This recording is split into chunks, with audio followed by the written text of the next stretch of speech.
ગામ લોધિકાના અભયસિંહ દરબાર સારા શૂરવીર સત્સંગી હતા. અભયસિંહ દરબાર રાજાના કારભારી હતા. રાજકુંવરનો જન્મદિવસ આવ્યો તેથી મોટી મેજબાની પાર્ટી રાખેલી. આજુબાજુના બધા રાજાઓ રાજકુંવરનો જન્મદિવસ ઉજવવા ભેગા થયા. બધા ખુરશી ઉપર બેઠા ત્યારે નોકર બધાયને અફીણના પ્યાલા ભરી ભરીને આપે છે. બધા મોજથી પીવે છે.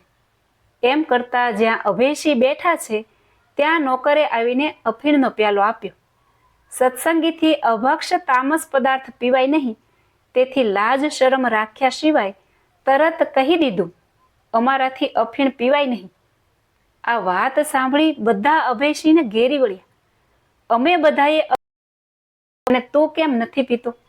આજે રાજકુંવરનો તો આનંદથી પીવો જોઈએ.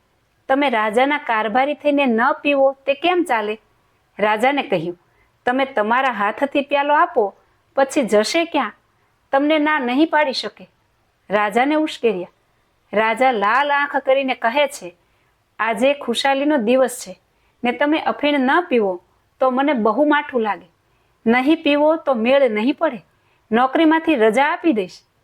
ત્યારે શૂરવીર ભક્તે કહ્યું, અન્નદાતા, હું સ્વામિનારાયણ ભગવાનનો સત્સંગી છું. અમારાથી અફીણ, દારૂ, માંસ, લસણ, ડુંગળી વગેરે તામસી પદાર્થ ખવાય નહીં, માટે માફ કરજો. ત્યારે રાજાનો ગુસ્સો વધી ગયો.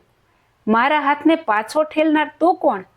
બધું મૂકીને પી જા, નહીતર ભૂંડી દશા થશે. ત્યારે અભયસિંહ ભક્તે કેડમાંથી તલવાર કાઢીને રાજાના હાથમાં આપીને કહ્યું, આ તલવારથી મારું માથું ધડથી જુદું કરી નાખો. પછી મરેલા માથામાં અફીણ રેડી દો તો તમારો હાથ પાછો ન પડે અને મારા નિયમનો ભંગ ન થાય. બાકી જ્યાં સુધી આ શરીરમાં પ્રાણ છે ત્યાં સુધી આવું નહીં બને. આ સાંભળી જામ સાહેબ જોતા જ રહી ગયા. ધન્ય છે આવા સહજાનંદી સિંહને કે શિરને સાટે ભગવાનની આજ્ઞાનું પાલન કરે છે. આવા શૂરવીર ભક્ત થવાની આપણને જરૂર છે. ખરાબ કામ કરતા હાથ કંપે, અભક્ષ ભક્ષણ કરતા હૈયું કંપે, ખરાબ તુચ્છ ભાષા બોલતા હોઠ કંપે, તે સ્વામિનારાયણ ભગવાનનો સાચો અનુયાયી કહેવાય.